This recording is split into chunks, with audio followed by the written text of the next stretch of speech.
ഈശോയ്ക്കും പരിശുദ്ധ അമ്മ മാതാവിനും നന്ദി. ഈ തിരുനടയിൽ ഇവിടെ നിർത്തിയതിന്, എന്നെ ഈശോയുടെ മഹത്വീകരണത്തിൻ്റെ സാക്ഷിയായി ഉയർത്തിയതിന്, എന്നെ എൻ്റെ കുഞ്ഞിൻ്റെയും എൻ്റെ കുടുംബത്തെയും. ഞാൻ കാളികാവ് സെൻറ്റ് സേവിയേഴ്സ് ചർച്ച് ഇടവക അംഗമാണ്. എൻ്റെ പേര് അന്നാമരിയ. ഇവൻ ഗബ്രിയേൽ തോമസ്. ഇവന് 8 മാസം പ്രായമായി. ഞാൻ ആദ്യമായിട്ട് ഉടമ്പടി എടുക്കുന്നത് മെയ് 2024 ഓൺലൈൻ ഉടമ്പടി. അതൊരു വേറൊരു നിയോഗത്തിനായിട്ടായിരുന്നു. എന്നാലും ഞാൻ രണ്ടാമത്തെ തവണ ഞാൻ ഉടമ്പടി പുതുക്കി. ഇതെൻ്റെ 3rd ബേബിയാണ്. എൻ്റെ ബ്ലഡ് ഗ്രൂപ്പിൽ ഒരു പ്രോബ്ലം ഉണ്ട്. RH നെഗറ്റീവ് പ്രഗ്നൻസിയാണ്. അതായത് അലോമിനിയോസൈഡാണ്. എന്ന് വെച്ചാൽ എൻ്റെ O നെഗറ്റീവും ഹസ്ബൻഡിൻ്റേത് O പോസിറ്റീവുമാണ്. സോ രണ്ടാമത്തെ കുഞ്ഞിന് ഇവൾക്ക് ഭയങ്കര കോംപ്ലിക്കേഷൻസ് ഉണ്ടായിരുന്നു പ്രഗ്നൻസിയിൽ. ഇവൾ 36 വീക്ക് ഡെലിവറി കഴിഞ്ഞു. അതിനുശേഷം PRBC, അതായത് ബ്ലഡിൽ RBC ചേഞ്ച് ചെയ്തു. അപ്പോൾ ആ ഒരു റിസ്ക് ഞങ്ങൾക്ക് അറിയാം. അപ്പോൾ ഡോക്ടർ പറഞ്ഞു 3rd ബേബിക്ക് നിങ്ങൾ ഒരിക്കലും ട്രൈ ചെയ്യരുത്, അത് ഇതിലും ഹൈ റിസ്ക് ആയിരിക്കും, ബേബീനെ നഷ്ടപ്പെടാൻ ചാൻസ് ഉണ്ട്, അങ്ങനെയൊക്കെ പറഞ്ഞു. അപ്പോൾ 2024 ഡിസംബറിൽ ഞാൻ പ്രഗ്നൻ്റ് ആണെന്ന് അറിയുകയും, എന്നാൽ ഇത് ഞാൻ വീട്ടിൽ പറയാൻ മടിച്ചു. കാരണം എല്ലാവരും ഇതിനെ തടയും. കാരണം എല്ലാവർക്കും ഇതിൻ്റെ ഹൈ റിസ്ക് എത്രത്തോളമാണെന്ന് അറിയാം. അപ്പോൾ ഞാൻ അങ്ങനെ, ഹസ്ബൻഡ് ആർമിയിലാണ്. സോ ഞങ്ങൾ മധ്യപ്രദേശിലേക്ക് മൂവ് ചെയ്തു. അതിന് മുന്നായിട്ട് ഞാൻ ജനുവരിയിൽ പോകുന്നതിന് ഒരു 1 വീക്ക് മുമ്പായിട്ട് ഇവിടെ വന്നിട്ട് രണ്ടാമത്തെ തവണ ഞാൻ ഉടമ്പടി പുതുക്കി. അമ്മ മാതാവെ കാത്തോളണേ, എൻ്റെ ബേബിനെ കാത്തോളണേ, തരണേന്ന്, മഹത്വീകരണത്തിന് സാക്ഷിയാക്കി ഉയർത്തണമേന്ന് ഞാൻ ഇവിടെ വന്ന് കരഞ്ഞ് പ്രാർത്ഥിച്ചു. അന്ന് ഞാൻ ഒറ്റയ്ക്കാണ് വന്നത്. പ്രഗ്നൻ്റ് ആണെന്നറിയുമ്പോൾ അറിയാലോ, ഒരു ഛർദിയോ കാര്യങ്ങളോ ഒന്നും എനിക്കുണ്ടായിരുന്നില്ല. ഞാൻ നിലമ്പൂരിൽ നിന്ന് ബസ്സിനും ട്രെയിനുമായിട്ട് വന്നു. ഒരു കുഴപ്പമില്ലാതെ തിരിച്ചെത്തി. അങ്ങനെ ഞങ്ങൾ മധ്യപ്രദേശിൽ പോയി.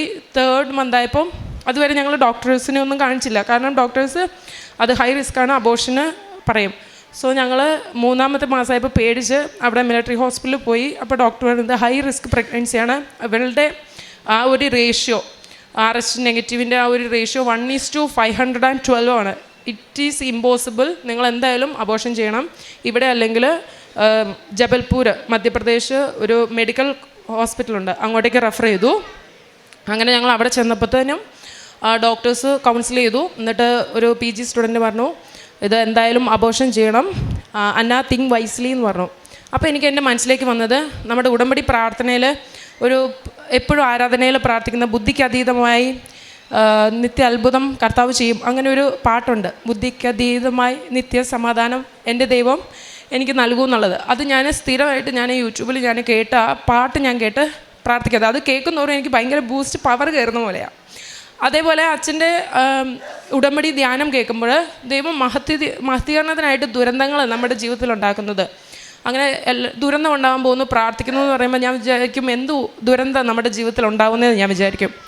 സോ അങ്ങനെ ഞാൻ ഡിസംബറിൽ എനിക്ക് ഉടമ്പടി പുതുക്കിയതിന് ശേഷം ബൈബിൾ തുറന്നപ്പോൾ കിട്ടിയൊരു വാക്യം 1 പത്രോസിൻ്റെ 5 മുതൽ 10 വരെയുള്ള, ആകയാൽ യുവജനങ്ങളെ നിങ്ങൾ ശ്രേഷ്ഠന്മാർക്ക് വിധേയരായിരിക്കുവിൻ, പരസ്പര വിനയത്തിൻ്റെ അങ്കി അണിയുവിൻ, ദൈവം അഹങ്കാരികളെ എതിർക്കുകയും വിനയമുള്ളവർക്ക് കൃപ നൽകുകയും ചെയ്യുന്നു. ദൈവത്തിൻ്റെ ശക്തമായ കരുത്തിങ്ങളിൽ നിങ്ങൾ താഴ്മയോടെ നിൽക്കുവിൻ, അവൻ തക്ക സമയത്ത് നിങ്ങൾ ഉയർത്തിക്കൊള്ളും. നിങ്ങളുടെ ശത്രുവായ പിശാച് അലർന്ന സിംഹത്തെ പോലെ ആരെ വീഴണമെന്ന് അന്വേഷിച്ചുകൊണ്ട് ചുറ്റും നടക്കുന്നു. വിശ്വാസത്തിൽ ഉറച്ചു നിന്നുകൊണ്ട് അവനെ എതിർക്കുവിൻ. ലോകമെങ്ങുമുള്ള നിങ്ങളുടെ സഹോദരങ്ങളിൽ നിന്ന് ഇതേ സഹനം തന്നെ ആവശ്യപ്പെട്ടിരിക്കുന്നുവെന്ന് അറിയുകയും ചെയ്യുവിൻ. തൻ്റെ നിത്യമഹത്വത്തിലേക്ക് നിങ്ങളെ വിളിച്ചിരിക്കുന്ന അനുഗ്രഹദാതാവായ ദൈവം നിങ്ങളെ അല്പകാലത്തെ സമയത്തിനു ശേഷം പൂർണ്ണരാക്കുകയും സ്ഥിരീകരിക്കുകയും നിങ്ങളെ ശക്തരാക്കുകയും ചെയ്യും. ആധിപത്യം എന്നും എന്നേക്കും അവൻ്റേതായിരിക്കട്ടെ, ആമേൻ. ഇത് ഞാനൊരു പ്രാർത്ഥന പോലെ എന്നും ഞാൻ പ്രാർത്ഥിക്കും ബൈബിൾ വായിച്ചതിന് ശേഷം. ഇത് ഫസ്റ്റ് IUT, അതിനുശേഷം ഞങ്ങൾ ലക്നൗ മെഡിക്കൽ കോളേജിലേക്ക് ഞങ്ങളെ റെഫർ ചെയ്തു, UP-യിലേക്കുള്ളത്. അങ്ങനെ ഡോക്ടേഴ്സ് ജബൽപൂരിൽ നിന്ന് എഴുതിയത് she wants to continues this pregnancy എന്ന് എഴുതിയത്. ഞാൻ ഉറച്ചു നിന്നു, ഒരിക്കലും അബോർഷൻ ചെയ്യില്ല, കുട്ടിക്ക് ഹാർട്ട് ബീറ്റ് ഇല്ലാത്തടത്തോളം കാലം ഞാൻ അബോർഷൻ ചെയ്യില്ല എന്ന് ഞാൻ ഉറപ്പിച്ച് നിന്നു. അതിൻ്റെ ഉറപ്പിച്ച് നിൽക്കൽ കഴിയുമ്പം ഹസ്ബൻഡും കൂടെ നിന്നു.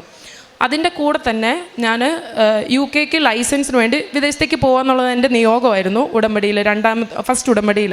അപ്പോൾ ഞാൻ ഇങ്ങനെ IELTS ട്രൈ ചെയ്തു. അത് അവിചാരിതമായിട്ട് കോഴിക്കോട് വെച്ച് എനിക്ക് പഠിക്കാൻ കിട്ടി. പക്ഷേ അത്രയ്ക്ക് സ്കോർ ഉണ്ടായിരുന്നില്ല, 6 ഉണ്ടായിരുന്നുള്ളൂ. അതെൻ്റെ ഒരു തന്നെയായിട്ടുള്ള 3 കുട്ടികളുണ്ട്. പക്ഷേ ഞാൻ തന്നെയായിരുന്നു അവിടെ ചെയ്തിരുന്നത്. ഞാൻ ബസ് സ്റ്റാൻഡിൽ ഫുള്ളായിട്ട് ഞാൻ പത്രപ്രവർത്തനവും കാര്യങ്ങളൊക്കെ ചെയ്തിരുന്നു. സ്ഥിരമായിട്ട് പള്ളി പോകാനൊക്കെ ദൈവം തന്ന ഒരു അവസരമായിട്ട് ഞാൻ കണക്കുന്നു. അതിനുശേഷമാണ് ഇങ്ങനൊരു ദുരന്തം എന്ന് പറയുന്ന പോലെ എൻ്റെ ജീവിതത്തിൽ പെട്ടെന്ന് അവിചാരിതമായിട്ട് അൺപ്ലാൻഡ് പ്രഗ്നൻസി ഉണ്ടായത്. അപ്പോൾ അതിനുശേഷം ഹസ്ബൻഡും എൻ്റെ കൂടെ നിന്ന് ഞങ്ങൾ ലക്നൗവിൽ പോയിട്ട് 4 തവണ എൻ്റെ വയറ്റിൻ്റെ ഉള്ളിലൂടെ കുഞ്ഞിൻ്റെ അംബ്ലിക്കൽ കോഡ് വഴി ആയിട്ട് കുഞ്ഞിൻ്റെ PRBC ചെയ്തു, അതായത് ബ്ലഡ് ഗ്രൂപ്പിൽ ചേഞ്ച് ചെയ്തു. അത് നമ്മളെ മരവിപ്പിക്കാതെയാണ് ചെയ്യുന്നത്. അപ്പോൾ ഫസ്റ്റ് IUTയിൽ എനിക്ക് ഭയങ്കര പേടിയായിരുന്നു. അപ്പം ആരുമില്ല, ഹസ്ബൻഡും കുട്ടികളും മാത്രമേ എൻ്റെ കൂടെ ഉണ്ടായിരുന്നുള്ളൂ. പാരൻസോ കാര്യങ്ങളോ ആരുമില്ല. നമ്മൾ ഉള്ളിലേക്ക് കയറുമ്പോൾ എനിക്ക് ഭയങ്കര പേടിയായിരുന്നു. എനിക്ക് പ്രഷറൊക്കെ കുറയുന്ന പോലെ തോന്നി.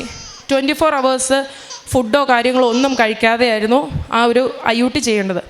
ആ ഒരു സമയത്ത് ഞാൻ എൻ്റെ ഈ കൃപാസന മാതാവിൻ്റെ ലോക്കറ്റുള്ള ഈ കൊന്ത, എൻ്റെ കയ്യിൽ 10 വർഷമായിട്ടുള്ള കൊന്തയാണ്. ഞാൻ ഇതിൽ ഈ ലോക്കറ്റിട്ട് ഞാനത് മുറുക്കെ എൻ്റെ നെഞ്ചത്തോട് ഇങ്ങനെ അടുപ്പിച്ച് പിടിച്ചു. അപ്പം ഞാൻ ഒരു ദർശനം പോലെ കാണാൻ ഈ ആൾത്താരയുടെ മുമ്പിൽ ഞാൻ മൈക്ക് പിടിച്ചിട്ട് നിൽക്കുക. ഈശോ ഇങ്ങനെ ഒരു അങ്കി പോലെയാണ് ഞാൻ ഇങ്ങനെ നിൽപ്പുണ്ട്. എനിക്കിടെ ദേഹം ഫുള്ളും ഫ്രീസായ പോലെയാണ്. ഡോക്ടേഴ്സ് എന്തൊക്കെയോ ചെയ്യുന്നുണ്ട്, ഒരു 3/4 മണിക്കൂറാണ് ചെയ്യുന്നുണ്ട്. അവർ പേടിക്കുന്നുണ്ട്, ബ്ലഡ് ചീറ്റുന്നുണ്ട്.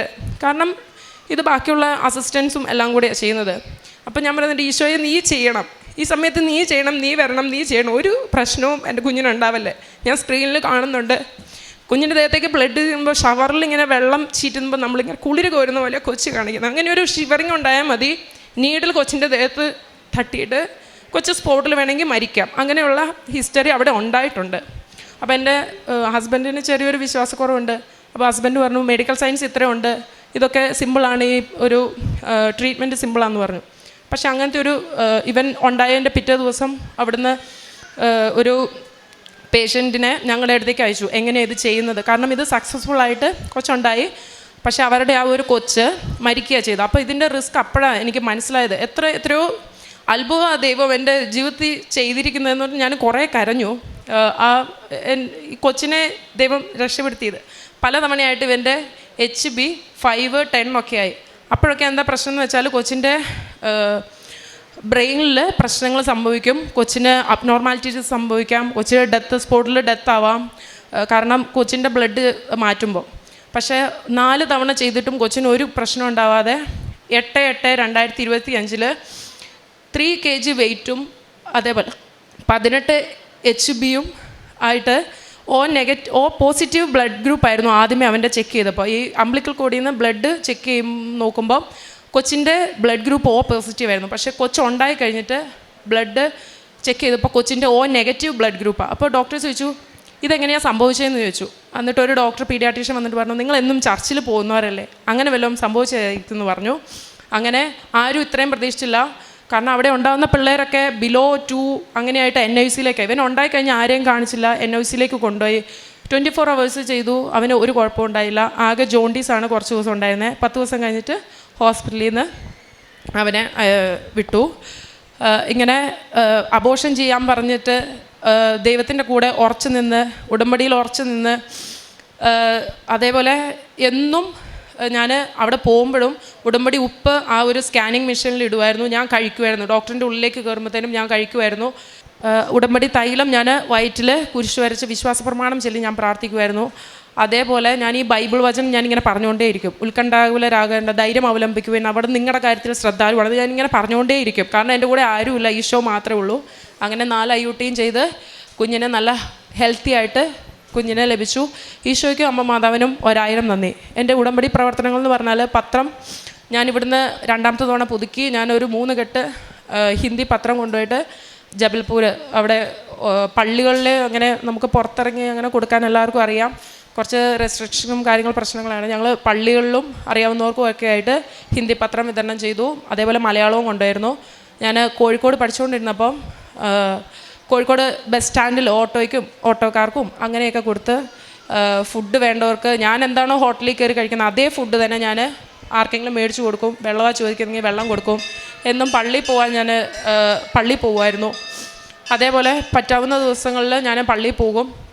എത്ര റിസ്ക് എടുത്തിട്ടാണെങ്കിലും 3 ബേബീസിനെ കൊണ്ടാണെങ്കിലും ഞാൻ പള്ളിയിൽ പോകും. കാരണം അപ്പോഴാണ് എനിക്കൊരു കുർബാനയുടെ തീവ്രത എത്രത്തോളമാണ്, നമ്മൾ എത്രത്തോളം കഷ്ടപ്പെടുന്നു, ദൈവം അത്രത്തോളം നമ്മളെ അനുഗ്രഹിക്കും എന്നുള്ളൊരു ബോധം ആദ്യമേ ഉണ്ടായപ്പം. പിള്ളേരാണെങ്കിലും ഞാൻ മിസ് ചെയ്യുമായിരുന്നു. ഞായറാഴ്ചകളിലാണെങ്കിലും കുർബാന അല്ലാത്തപ്പോൾ ഹസ്ബൻഡ് ഇല്ലെങ്കിലും ഞാൻ പിള്ളേരെയും കൊണ്ട് എത്ര കഷ്ടപ്പെട്ടാണെങ്കിലും ഞാൻ പോകും.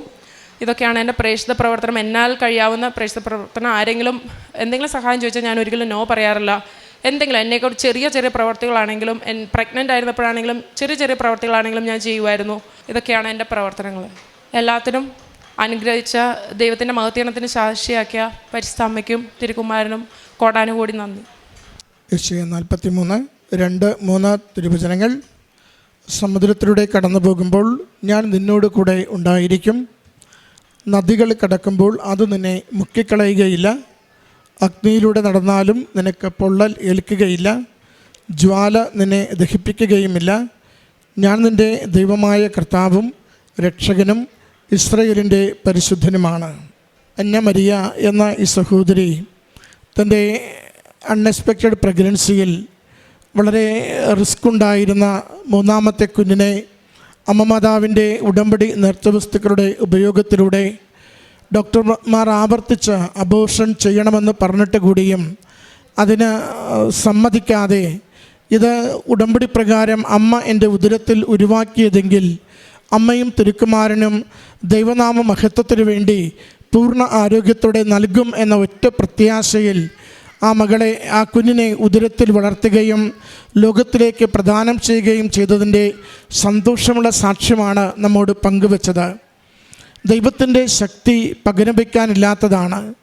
മനുഷ്യൻ്റെ കണ്ണുകൾക്കും കഴിവുകൾക്കും അപ്പുറം ദൈവം ഇടപെടുന്നതും നയിക്കുന്നതും എത്രയോ അത്ഭുതകരമെന്ന് മകൾ തൻ്റെ വാക്കുകളിലൂടെ സൂചിപ്പിച്ചു. ആദ്യത്തെ 2 പ്രഗ്നൻസിയിലും ഉണ്ടായിരുന്ന കോംപ്ലിക്കേഷൻസും രണ്ടാമത്തെ കുഞ്ഞിൻ്റെ ആ പ്രഗ്നൻസി അതുപോലെ ഡെലിവറി സമയത്തുണ്ടായിരുന്ന വളരെ ഗൗരവമുള്ള വിഷയങ്ങളും മൂന്നാമതൊരു കുഞ്ഞിനെക്കുറിച്ച് ചിന്തിക്കുക പോലും ചെയ്യരുത് എന്ന നിർദ്ദേശത്തോടു കൂടി ആശുപത്രി തിരിച്ചയക്കുന്നതുമൊക്കെ മകൾ വാക്കുകളിലൂടെ സൂചിപ്പിക്കുന്നുണ്ട്.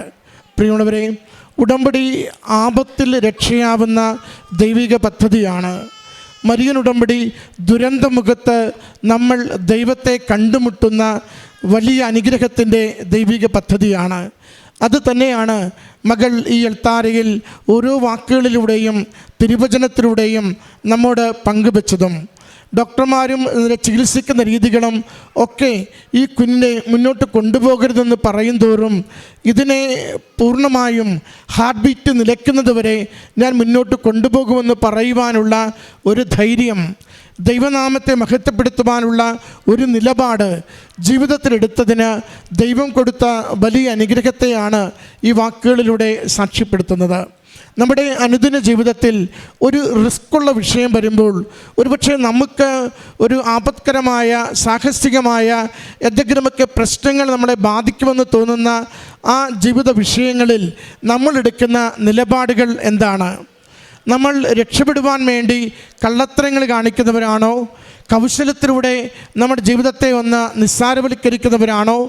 ദൈവത്തെ മറന്നുള്ള തീരുമാനങ്ങൾ എടുക്കുവാൻ വെമ്പൽ കൂട്ടുന്നവരാണോ? ഉടമ്പടി വിശ്വസ്തതയുടെ ദൈവിക പദ്ധതിയാണ്. ഉടമ്പടി എടുക്കുന്ന നിമിഷം മുതൽ നമ്മൾ ആ ദൈവിക പദ്ധതിയോട് വിശ്വസ്തതയുള്ളവരാണെങ്കിൽ വാഗ്ദാനങ്ങളിൽ വിശ്വസ്തനായ ദൈവം നമ്മുടെ ജീവിതത്തിൽ കടന്നു വരുന്ന ഒരു ക്ലേശ സാഹചര്യത്തിൽ അതിനെ തരണം ചെയ്യുവാനുള്ള വഴിയും പ്രകാശവും നമുക്ക് തന്നുകൊണ്ടിരിക്കും. മകളതാ പറയുന്നത്, ഞാൻ 8-ാം തീയതി കുഞ്ഞിനെ പ്രസവിച്ചു, 10-ാം തീയതി വിദേശത്തേക്ക് പോകുവാനുള്ള പ്രോസസ്സ് പൂർത്തീകരിച്ച് എനിക്ക് വിസ ലഭിച്ചു. ഒരു ജോലിക്ക് വേണ്ടി ആഗ്രഹിച്ചപ്പോൾ വീട്ടിലിരുന്ന് തന്നെ ജോലി ചെയ്യുവാൻ പറ്റുന്ന വിധത്തിൽ അമ്മ മാതാവ് എനിക്കൊരു ജോലി ഒരുക്കി തന്നു. പോയത് മുഴുവനും സഹനകാലത്തിലൂടെയാണ്. പോയത് മുഴുവനും അവസാന നിമിഷം വരെ മരണം മുന്നിൽ കണ്ടുകൊണ്ടാണ്. എങ്കിലും അമ്മയിൽ ആശ്രയിച്ചുകൊണ്ട് അമ്മ ഈ വിഷയങ്ങൾക്കൊക്കെ തീരുമാനമാക്കുകയും എൻ്റെ കർത്താവ് കൂടെ നിന്ന് എനിക്ക് വേണ്ടുന്നതൊക്കെ ഒരുക്കി തരികയും ചെയ്യുമെന്ന പ്രത്യാശ കുടുംബത്തിന് കൊടുത്ത അനുഗ്രഹങ്ങളെയാണ് എണ്ണി എണ്ണി പറഞ്ഞുകൊണ്ട് മനുഷ്യൻ്റെ തീരുമാനവും ബുദ്ധിയുമല്ല, ദൈവത്തിൻ്റെ കരുതലും ശക്തിയുമാണ് ഏറ്റവും ശ്രേഷ്ഠമായിട്ടുള്ളതെന്ന് നമ്മളെ ഓർമ്മിപ്പിക്കുന്നത്. ഈ മകൾക്കും കുടുംബത്തിന് ലഭിച്ച ഓരോ സംരക്ഷണത്തിനും അനുഗ്രഹത്തിനും അമ്മ മാതാവിനും തിരുക്കുമാരനും നന്ദി പറഞ്ഞുകൊണ്ട് കരങ്ങളടിച്ച് ഈ സാക്ഷ്യം നമുക്ക് സമർപ്പിക്കാം. അത്യപൂർവ ദൈവാനുഭവങ്ങൾ ഇനി നിങ്ങൾക്കും സ്വന്തം. ഈ യൂട്യൂബ് ചാനൽ ചാനൽ ഇതുവരെ സബ്സ്ക്രൈബ് ചെയ്തിട്ടില്ലെങ്കിൽ ഇപ്പോൾ തന്നെ സബ്സ്ക്രൈബ് ചെയ്യുക. ഈ വീഡിയോ ഇപ്പോൾ തന്നെ നിങ്ങളുടെ സുഹൃത്തുക്കൾക്ക് ഷെയർ ചെയ്തുകൊണ്ട് കർത്താവിൻ്റെ പ്രേക്ഷിതരാകുക.